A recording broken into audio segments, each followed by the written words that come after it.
Kiki Saputri dituding tak sopan, video roasting Ganjar Pranowo dipotong. Kiki Saputri dituding tidak sopan gegara ribut soal videonya roasting Ganjar Pranowo dipotong. Warganet menilai jika seharusnya Kiki Saputri tidak perlu meributkan video roasting calon Presiden RI Ganjar Pranowo karena sudah bukan urusannya. Roastingan Kiki Saputri yang dipotong itu dalam acara Lapor Pak dengan bintang tamu Ganjar Pranowo.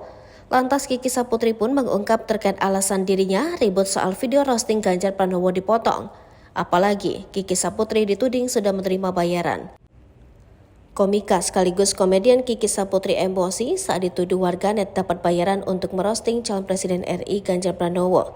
Hal ini bermulai saat Kiki Saputri mengungkapkan kekecewaannya di mana hasil roastingannya di acara Lapor Pak banyak yang dipotong.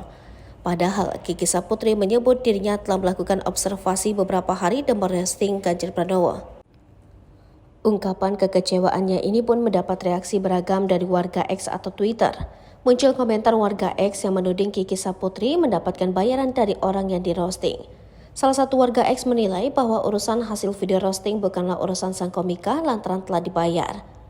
Kiki juga aneh, dia akan dibayar full, maukah apa tidak itu bukan urusan dia, tulis salah satu warga X.